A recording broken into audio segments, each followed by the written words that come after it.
Puis on va commencer donc par des sondages pour un petit peu vous connaître au début avant de lancer la présentation.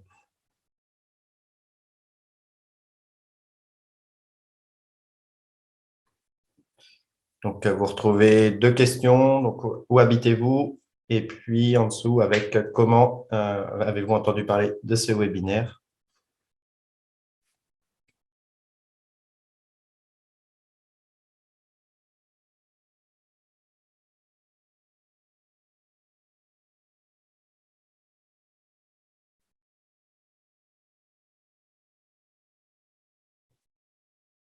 Donc on va retrouver 100% de personnes d'Angers-Loire Métropole, avec une partie également, donc pour la connaissance, la plateforme Mieux chez moi. Donc, vous avez l'air de connaître le dispositif. Et puis également les réseaux sociaux ou autres. OK. Et Olivier, il y a une autre question aussi, normalement après. Et est-ce que vous avez un projet de rénovation, donc que ce soit sur de l'isolation, sur le chauffage, sur le solaire aussi, ou pas de projet pour l'instant, plus des informations?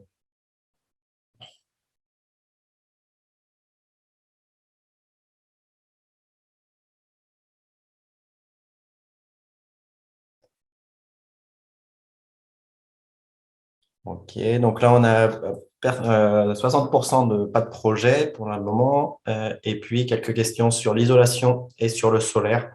La présentation d'aujourd'hui ne va pas trop évoquer donc la partie solaire, mais il y aura notre numéro et puis le lien pour prendre des rendez-vous en ligne où on pourra justement discuter en solaire, mais ça sera pas sur la présentation d'aujourd'hui. Ok, donc aujourd'hui, donc là, sur le comment limiter sa facture énergétique, on va avoir un petit plan donc avec un petit rappel un peu du contexte énergétique, la répartition des déperditions dans un logement. On parlera également de la sobriété et puis on viendra après parler sur rapidement les aides financières et puis un temps d'échange. Donc comme l'a précisé Olivier au début, il y a la petite discussion, donc n'hésitez pas à poser vos questions dedans. Au niveau du contexte énergétique, donc on va retrouver les gros secteurs en fait en termes de consommation avec le bâtiment qui est un gros secteur énergivore. On va retrouver également le transport, l'industrie, le tertiaire et l'agriculture, mais on est sur un poste qui est vraiment très énergivore. Donc, on a un gros potentiel d'économie d'énergie en travaillant sur ce poste et de réduire les besoins des biens immobiliers. Au niveau de la répartition des consommations dans un logement, on a 66% qui sont des consommations liées au poste du chauffage. Donc, c'est le gros poste dans une maison.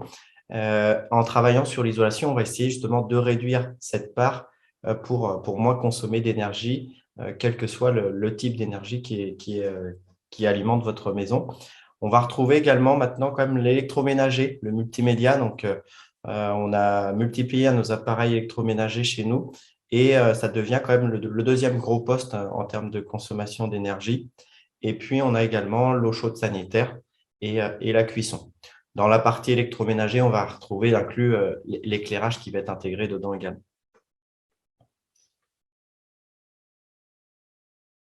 Hop. Petit graphique sur le prix de l'énergie. On entend beaucoup parler suite aux dernières augmentations, notamment du gaz, mais l'électricité aussi qui a augmenté. En France, on est à 17,6 centimes le kilowattheure en France. On a des rejets de CO2 également, malgré une production avec beaucoup de nucléaire. Et on va retrouver donc le gaz de ville qui a augmenté maintenant qu'on est à 12,6 centimes le kilowattheure, une énergie avec des gaz à effet de serre, une énergie fossile. L'énergie la gratuite, c'est le soleil, ou la meilleure énergie, c'est celle qu'on ne va pas consommer. Donc, ça passe par vraiment de la bonne isolation, la sobriété, et on va revenir sur ces postes-là. On voit sur la droite là, des petits graphiques sur l'augmentation du prix de l'électricité et du gaz. Donc, on peut voir hein, que ces prix ont bien augmenté récemment. Les graphiques datent de février 2022. Voilà. Au niveau de la répartition dans une maison, au niveau des déperditions, donc là, on est sur une maison des années 70, très peu isolée. Le poste numéro 1 en termes de déperdition, c'est la toiture. On est entre du 25 à 30% en termes de déperdition. Ensuite, on a le gros poste, ça va être les murs également, entre 20 à 25%. On a l'air renouvelé et les fuites. Donc là, ça passe par la VMC et tous les défauts d'étanchéité à l'air. On est sur des maisons qui ne sont pas ou très peu étanches, donc des fuites d'air et une consommation d'énergie. Et puis, on va retrouver d'autres postes comme les fenêtres, où on est à du 10 à 15%, et également le plancher bas et les ponts thermiques qui sont intégrés aussi dans les déperditions dans un logement.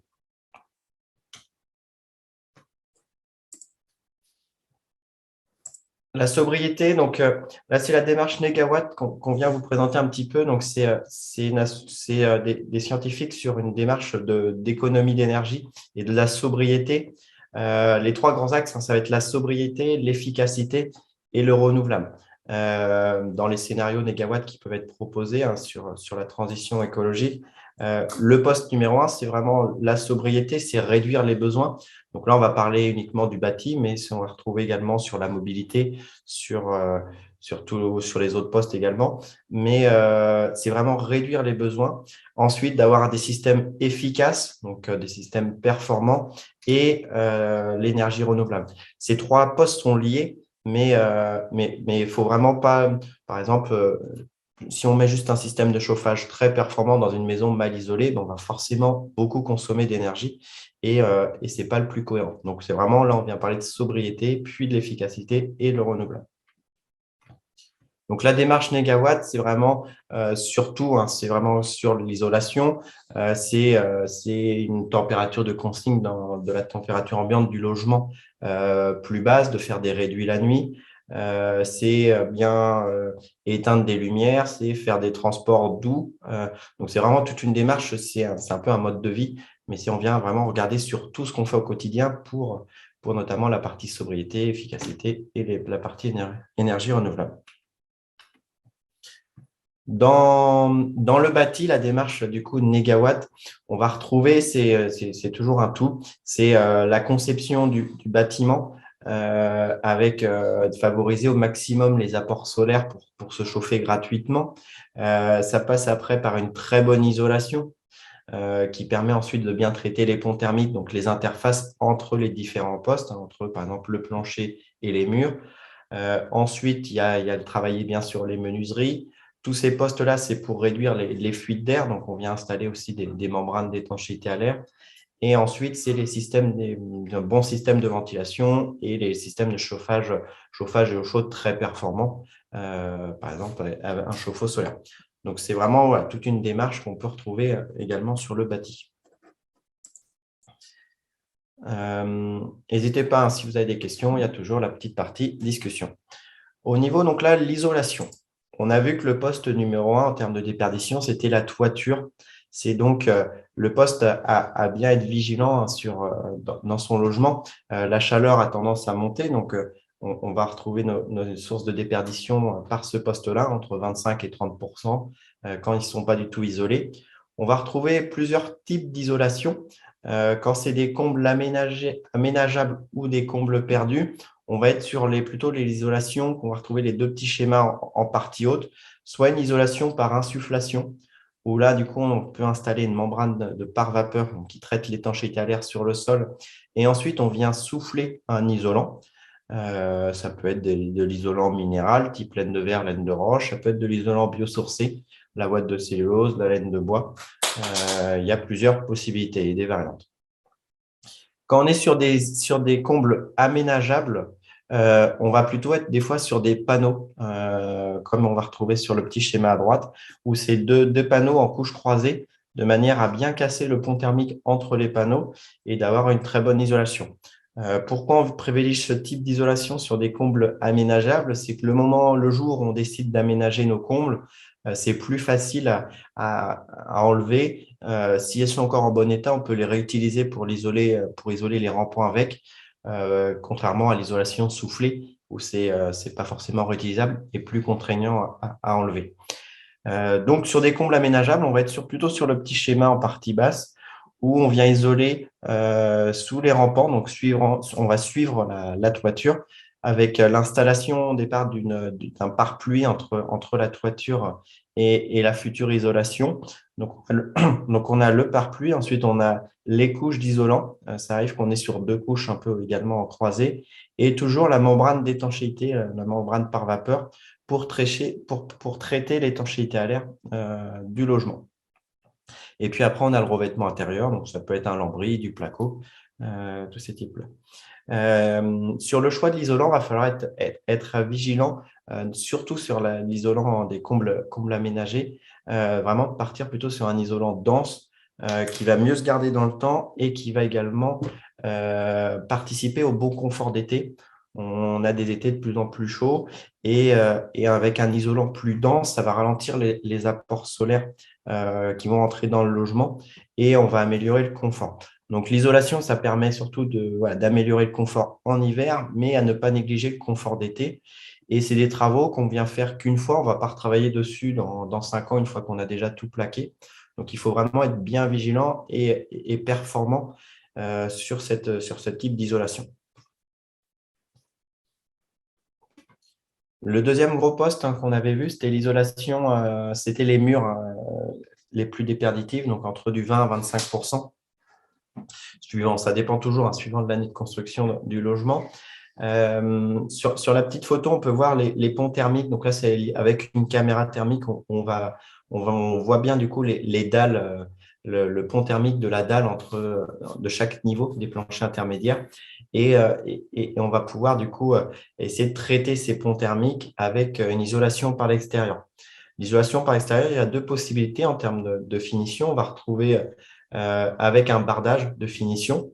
Donc, on vient créer une ossature, et qu'on va pouvoir isoler entre montants. Et on vient du coup également mettre un bardage de finition. Autre possibilité, sinon, c'est de l'isolation par l'extérieur avec un enduit. Donc là, on vient fixer sur la maçonnerie et on fait après un enduit de finition. Donc, ce choix-là vous appartient en termes d'esthétique. Quel est votre souhait dessus, mais appartient également à la mairie. On touche à l'esthétique de la maison. Donc là, il y a une demande d'autorisation de travaux à prévoir auprès de la mairie et donc de bien regarder les contraintes de ce qu'on peut avoir dans le PLU, si on peut faire du bardage ou si c'est que de l'enduit. Voilà, il y a bien une demande d'autorisation de travaux à prévoir avant. En termes d'épaisseur d'isolant sur ce type d'isolation, là, on est plutôt entre du 12 à 14 cm d'isolant minimum pour atteindre la résistance de 3,7, donc qui est la norme pour des aides financières. Et on essaye toujours d'être un peu plus exigeant que les garde-fous et on essaye d'aller un peu plus haut. C'est toujours pareil, c'est des choses que vous allez faire qu'une seule fois et qu'il faut essayer de bien traiter, de bien le faire et pas faire que le minimum. Autre solution, quand on ne peut pas isoler par l'extérieur, des fois c'est d'un point de vue esthétique, une maison en pierre, des choses comme ça, eh bien on vient isoler par l'intérieur. Deux possibilités également, on vient isoler soit entre montants, donc on crée une ossature, souvent c'est des rails métalliques, ça peut être en ossature bois aussi, et on vient mettre cet isolant entre les montants de l'ossature, et on prévoit également une membrane d'étanchéité à l'air avant le revêtement intérieur, où on peut du coup isoler en collant l'isolant directement sur la maçonnerie. Point de vigilance, ça va être sur le type de mur. Sur des murs, des maisons années 70 jusqu'à 90, on est sur du parpaing. On n'a pas forcément trop de contraintes avec la migration de vapeur d'eau. Donc, on peut utiliser, par exemple, du polystyrène, de la laine minérale.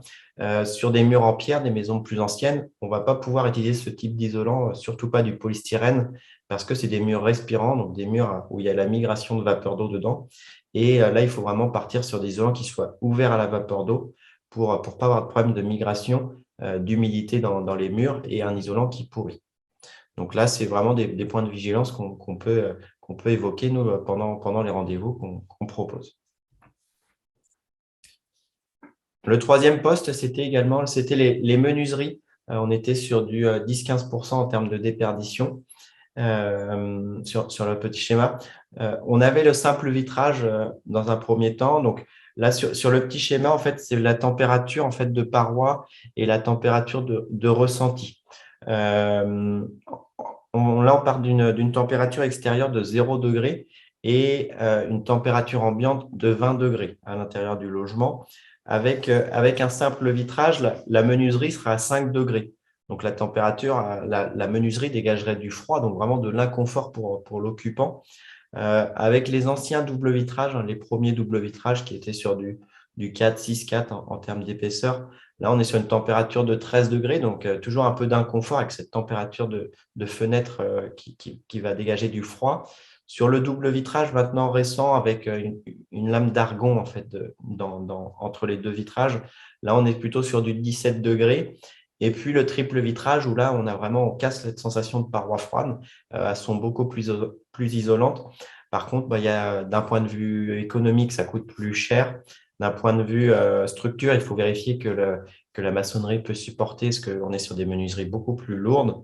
Et on est sur une région où on a des hivers quand même relativement doux. Voilà, l'investissement est très important pour ce triple vitrage. On peut le préconiser sur des menuiseries au nord, mais sur une menuiserie au sud, dans notre région, ça ne va pas vraiment être intéressant. La même maison en région de montagne, ça ne serait pas le même raisonnement, où là, le triple vitrage pourrait être vraiment intéressant parce que les hivers sont plus rudes. La performance d'une menuiserie, c'est le UW, donc c'est quelque chose qui doit bien être noté sur un devis s'il y a un remplacement de menuiserie. Plus cette valeur est faible, plus elle va être isolante.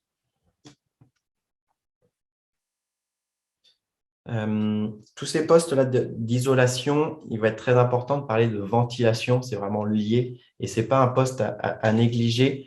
Alors pourquoi ventiler? C'est pour éliminer les polluants qu'on a dans un logement. Évacuer l'humidité, on vient gagner en confort également. Un air trop humide dans un logement ne sera pas confortable. On peut avoir un 19 degrés, mais si le taux d'humidité est trop élevé dans la pièce, on va pas être bien, donc on va vraiment avoir de l'inconfort. Et c'est le rôle de la ventilation. Et pour la pérennité du bâtiment, un bâti ancien qui n'avait pas de ventilation, la ventilation se faisait naturellement avec tous les défauts d'étanchéité à l'air. Et là, le fait de réisoler tous les murs, remplacer les menuiseries, mettre un insert, on vient réduire toutes les infiltrations d'air. Et donc, on modifie le comportement du bâtiment. Et là, c'est le rôle de la VMC de bien extraire cette humidité. Les signes d'une mauvaise ventilation, donc ça va être les moisissures qui peuvent apparaître, le papier peint qui décolle dans une pièce humide, et ça peut emmener à des problèmes après de respiratoire pour les occupants. Donc, c'est vraiment un poste qui est vraiment très, très important dans un logement. Le caisson de VMC, donc, souvent, il se trouve dans les combles. On a tendance un petit peu à l'oublier, mais nécessite un petit nettoyage annuel ou tous les 2 ans. Ça peut être fait par un professionnel ou par un particulier. Il faut vraiment juste bien le déconnecter électriquement et venir le nettoyer. Donc, c'est d'ouvrir le capot et le dépoussiérer de manière à le nettoyer comme on nettoie les bouches d'extraction dans son logement. 2 types de ventilation, la VMC simple flux qu'on va retrouver sur 90-95% des logements avec des petites entrées d'air donc sur les menuiseries. Donc, ça va être dans les pièces principales, le salon, la salle à manger, toutes les chambres, un bureau. Et puis, on va avoir des bouches d'extraction dans les pièces humides, donc la cuisine, la salle de bain, les WC et également si on a un petit cellier avec une machine à laver ou un point d'eau. Et un moteur qui vient du coup aspirer, un petit caisson qui vient aspirer toute cette air humide et pour le rejeter vers l'extérieur. Donc souvent, ce caisson se trouve dans les combles perdus, donc pas forcément trop accessible, mais à ne pas oublier.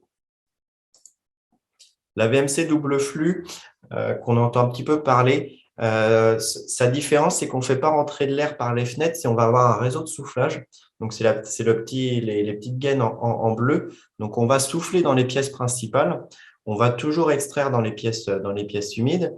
Et ces flux vont se croiser dans un échangeur où les calories qui étaient présentes dans la maison va préchauffer l'air qui va être soufflé dans le logement. Donc, en hiver, au lieu de faire entrer de l'air à 5 degrés de l'extérieur, eh bien, on va faire entrer de l'air qui sera préchauffé entre 12 à 15 degrés. On travaille sur des débits d'air plus importants également, donc on a une meilleure qualité d'air avec ce système-là.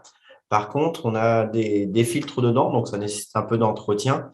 Sur de la rénovation, on ne peut pas forcément le mettre facilement. Techniquement, de passer des réseaux de soufflage, c'est compliqué, donc on va pas pouvoir le faire sur certaines maisons. Et puis, ça va être performant uniquement si on a une maison où on a traité l'étanchéité à l'air. Si on a une maison qui a beaucoup de fuite d'air, eh bien, ça va déséquilibrer toute la VMC double flux et on va perdre le bénéfice de cette ventilation.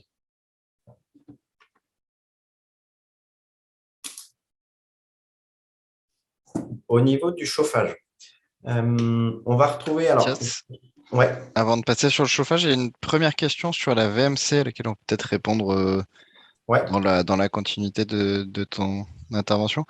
On me demande s'il est possible de faire évoluer une simple flux vers une double flux, ou comment ça peut se faire, et si le gain est significatif. J'imagine que c'est en particulier en termes d'économie d'énergie dont on va parler. Ouais. Alors, c'est vrai que la double flux, elle est plus performante en termes de rendement, en termes de consommation d'énergie. Alors, c'est un moteur qui va consommer plus d'électricité qu'un moteur simple flux. Par contre, on va faire les économies sur le chauffage. Alors, tout dépend vraiment de l'année de la construction de la maison pour réussir à déterminer si ça va être intéressant d'un point de vue économie d'énergie. C'est vraiment le rôle de, est-ce que vous avez une maison étanche qui peut permettre que ça soit une VMC double flux rentable? Si la maison, elle n'est pas du tout étanche et en fait, le rendement, au lieu d'avoir un rendement de 90% de la double flux, ben, il va se retrouver à 60-70%. Et là, on ne va pas être du tout sur le gain énergétique souhaité. Et puis, alors, est-ce qu'on peut passer d'une VMC simple flux à une VMC double flux? Là, c'est vraiment, ça dépend du logement toujours et de la faisabilité technique. La contrainte de la double flux, c'est de tirer tous ces petits réseaux en bleu, donc pour aller chercher la pièce de vie, toutes les chambres. Alors, quand on est sur une maison avec un seul niveau, c'est potentiellement plus faisable parce qu'on a les combles où on peut venir passer les gaines dedans. Sur des combles, sur une maison avec un étage, ça devient plus compliqué parce qu'on a les pièces au rez-de-chaussée à aller chercher. Et des fois, ça nous fait faut percer la dalle béton du plancher intermédiaire. Et là, ça reste compliqué des fois techniquement. Et là, ça dépend aussi vraiment de la configuration de la maison et de la disposition au niveau des pièces. Est-ce qu'elles sont toutes au même endroit? Est-ce que les pièces humides sont que dans un endroit où vraiment tout séparé? Et là, c'est pas facile de répondre comme ça va dépendre un peu de chaque projet. En termes de coût, il y a quand même une différence qui est assez importante sur une VMC simple flux. On est sur une prestation à du 1 500 € en fourni posé. Une VMC double flux, on va plutôt être sur du 5 à 8 000 €. Ça va dépendre toujours de la difficulté ou non de la maison et savoir si c'est faisable. Et vraiment, ça dépend de l'étanchéité à l'air. Donc, c'est surtout lié aussi à l'année de construction de la maison. L'étanchéité à l'air étant importante pour la double flux parce qu'on cherche à maîtriser au plus juste ce qui rentre et ce qui sort de la maison, vu qu'on injecte l'air avec le même système. Là où Ouais, la VMC simple flux, on a de toute façon besoin des défauts d'étanchéité. On en a créé avec les entrées d'air pour évacuer les polluants et l'humidité. c'est ça. Merci de la précision. Est-ce que ça, je ne sais pas si ça a vraiment répondu à la question. Euh, bon, potentiellement, on pourra en discuter à la fin de l'échange pour la personne qui avait posé la question. Concernant le chauffage, donc je reviens un petit peu sur le coût de l'énergie. Le combustible le moins cher, hein, c'est le bois. C'est le bois bûche le plus économique pour des particuliers. Le bois déchiqueté, c'est pas trop dans les maisons. Et le bois est neutre en CO2 hein, sur sa durée de vie. C'est-à-dire que quand on brûle du bois, on rejette du CO2, mais c'est compensé parce que l'arbre a absorbé pendant sa croissance. L'énergie la plus chère, c'est le gaz propane, les citernes qu'on peut retrouver dans des maisons. Et dans les énergies les plus polluantes, donc on va retrouver le propane et puis également le fuel. Euh, donc là, on était en février, donc le fuel était à 12,4 centimes le kilowattheure. C'est un prix qui n'est pas si cher que ça, mais qui fluctue beaucoup. Là, le fuel est très cher à l'instant T, mais il varie beaucoup et ça dépend aussi un peu de la conjoncture. Au niveau donc du chauffage, on va retrouver le chauffage central, donc avec un système, un générateur, un système qui vient produire le chauffage, et puis un système d'émission de chaleur. Donc, on peut retrouver les radiateurs hein, qu'on va retrouver dans beaucoup de maisons, avec soit des radiateurs haute température, donc c'était plutôt les anciens modèles, les modèles en fonte, ou des radiateurs moyenne température, donc des radiateurs en acier en aluminium qu'on peut retrouver également. Et on a aussi les systèmes à basse température. Donc, le plus connu, il y a le plancher chauffant, mais il y a également le plafond chauffant et les murs chauffants qui existent, où là, on travaille vraiment sur de la basse température et une émission de chaleur, une diffusion de chaleur plus faible. Et on envoie de l'eau à jusqu'à 30-35 degrés maximum dans un plancher chauffant. En système de chauffage qui vient alimenter ces distributions, ces émetteurs d'eau, pardon, on va retrouver la pompe à chaleur qu'on entend beaucoup parler, la pompe à chaleur aérothermie, et on a également la pompe à chaleur géothermie, là, on vient prendre les calories qui sont présentes dans le sol et non dans l'air. Ça nécessite de faire un forage dans le sol. Donc là, il y a une étude hein, sur le terrain et sur le potentiel voir si on peut faire un forage de géothermie. On va retrouver les chaudières gaz, avec le gaz de ville notamment. Et puis, on va retrouver également tout ce qui va être les chaudières un peu biomasse, la granulée ou des chaudières à bûches qu'on peut faire. Sur la petite photo à droite, du coup, on a une chaudière à granulés avec un silo et une vis sans fin, du coup, qui alimente directement la chaudière qui va du coup chauffer de l'eau dans un ballon tampon et ensuite pour l'envoyer dans les radiateurs. Le chauffage solaire, on entend un petit peu parler. Alors, on est sur une région où ça coûte cher de faire du chauffage solaire et ça nécessite toujours d'avoir un appoint. Donc, quand on a une chaudière des fois granulée, on peut venir combiner avec du chauffage solaire, mais on est dans une région où c'est un peu compliqué parce qu'on a quand même des besoins de chauffage plus importants par rapport à une région du sud où là, c'est vraiment un chauffage qui est vraiment très intéressant parce que leur besoin de chauffage est faible et ils ont encore plus d'ensoleillement que nous. Et on est vraiment sur un système de chauffage qui est très performant dans cette région-là. Nous, on est un peu à la limite sur le chauffage solaire. Par contre, pour produire l'eau chaude, on est dans une région où c'est très intéressant, un chauffe-eau solaire, donc on vient produire l'eau chaude sanitaire. Et là, ça peut être une solution qui est intéressante. Il y a un investissement un peu plus important, mais après, en termes de coût de fonctionnement, c'est très minime parce qu'un chauffe-eau solaire arrive à couvrir 60-70% des besoins d'eau chaude sur une année pour une famille. Et on a 30% où ça va être soit un appoint, ce qui peut être la chaudière ou un autre système, ou sinon une résistance électrique pour toujours avoir de l'eau chaude. On va retrouver après les appareils indépendants électriques, les plus anciens, donc les convecteurs, ce qu'on appelait les grille-pains avant, système qui travaille sur la convection. Donc, le ressenti humain n'aime pas du tout la convection. Et, euh, et on avait de l'inconfort avec ce type de chaleur. Après, on est passé sur des radiants où là, on travaille sur le rayonnement. Donc, c'est déjà quand même plus confortable à température équivalente. On était, on était plus à l'aise dans cette température avec les rayonnants. Et maintenant, on est même sur des systèmes à inertie. Donc, ils dégagent toujours un peu de la chaleur quand ils sont éteints, ils accumulent et puis ils restituent après. Et on a surtout également affiné la régulation de ces systèmes-là qui permet de faire des réduits la nuit, d'avoir une gestion de la température plus précise. Et donc, on fait des économies des économies un peu d'énergie dessus parce qu'on gère mieux la température qu'on souhaite dans un logement. Après, ça reste du chauffage électrique, donc on a pu le voir sur le graphique tout à l'heure, on est à du 17-18 centimes le kilowattheure d'électricité en France, et donc ça coûte cher de se chauffer à l'électrique.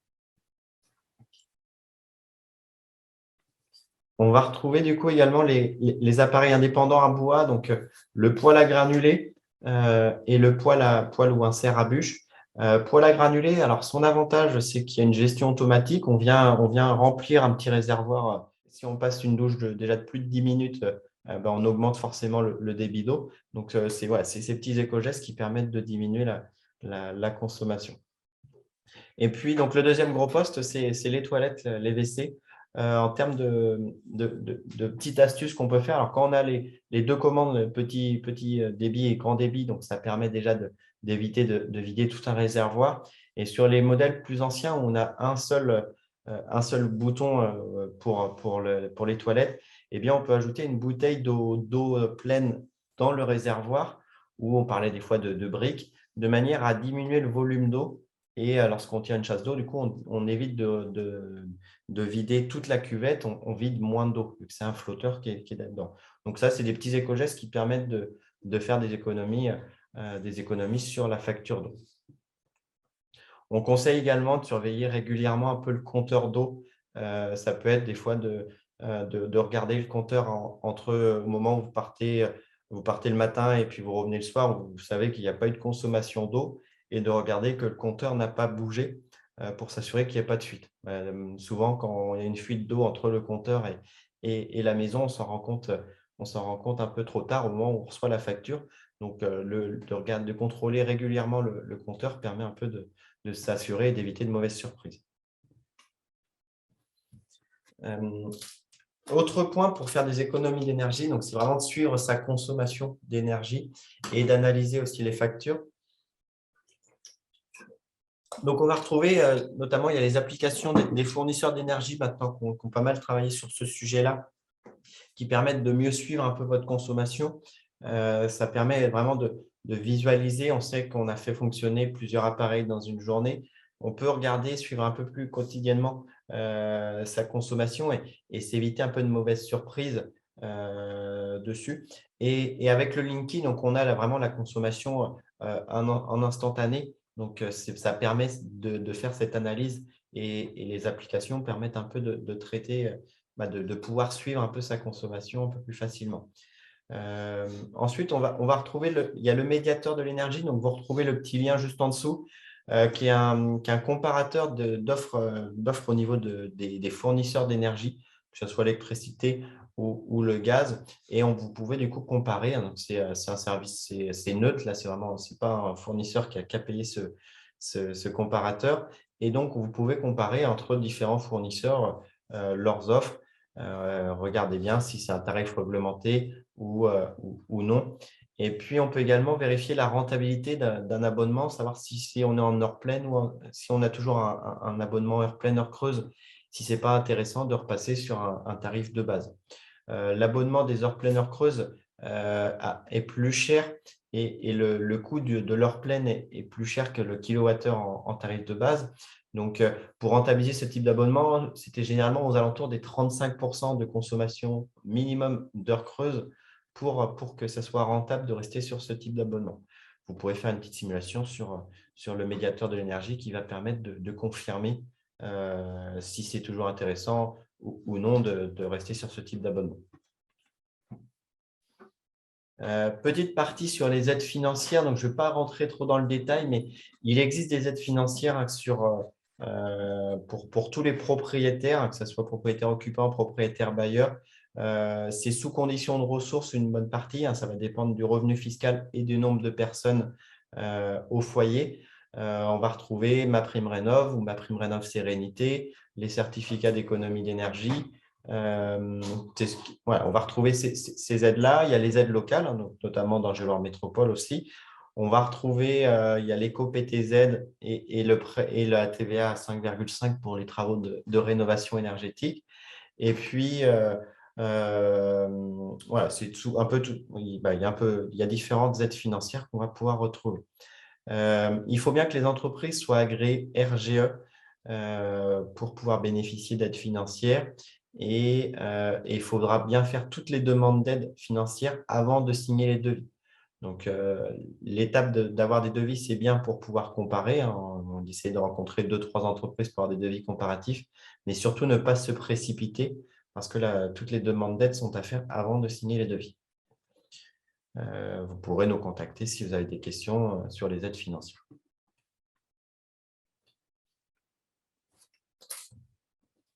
Donc là, on va arriver sur la partie un petit peu phase questions-réponses. Vous retrouvez déjà également du coup le numéro de téléphone donc, de la plateforme Mieux chez moi, donc la plateforme de rénovation énergétique et du solaire en Anjou d'Angers-Loire Métropole.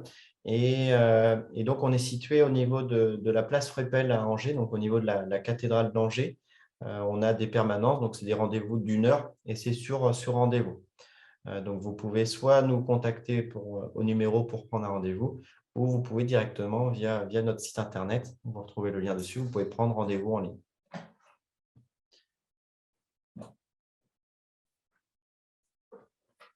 Donc, n'hésitez pas si vous avez des questions et on aura un petit sondage également de satisfaction à lancer.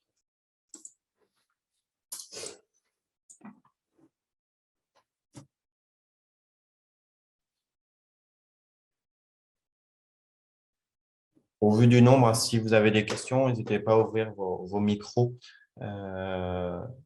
pour pouvoir poser la question.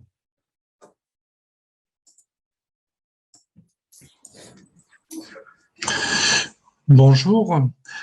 Pourra-t-on avoir le diaporama de cette présentation, s'il vous plaît? Oui, donc vous allez recevoir du coup un mail, donc ce sera soit fin de semaine ou la semaine prochaine, avec du coup le lien pour télécharger cette présentation. Et puis également, vous allez retrouver la vidéo du replay de ce webinaire. En espérant que ça ait marché, parce qu'il il a l'air de s'être arrêté une petite partie. Mais vous allez recevoir le mail avec ces informations-là. Parfait, merci. Olivier, je pense qu'on peut peut-être lancer le sondage s'il y en a qui ne vont pas. Mais après, n'hésitez pas à poser également vos questions. Oui, bonsoir.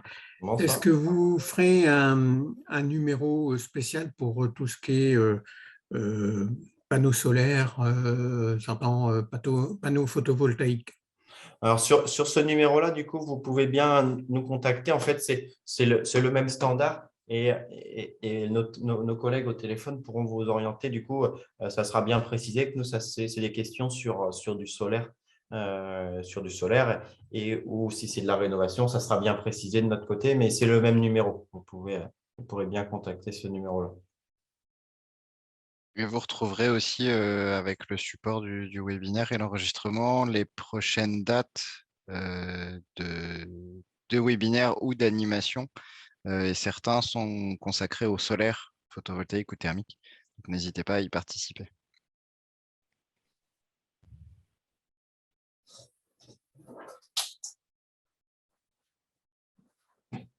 Donc là, on avait 4 personnes qui ont répondu. Donc, le webinaire a répondu à vos attentes. Donc, 4 personnes ont mis très satisfait. Donc, c'est gentil. Et puis, est-ce que vous recommandez ce webinaire à vos proches également? Donc, n'hésitez pas à bien faire cette communication. Également, venir nous rencontrer. Donc, sur rendez-vous, on est le lundi, le mercredi, jeudi et vendredi. Donc, c'est vraiment sur rendez-vous. Mais on a pas mal de possibilités et on pourra discuter de votre projet pendant 1 heure ou s'il y a des questions. On peut également du coup analyser avec vous des devis. Si vous avez plusieurs devis, on peut, pendant nos rendez-vous, regarder le devis avec vous, faire des remarques dessus. Par contre, on est bien un service neutre, hein, donc on ne parlera pas de l'entreprise dessus. Mais on pourra du coup, si par exemple le prix est 2 fois trop cher, on saura vous le dire.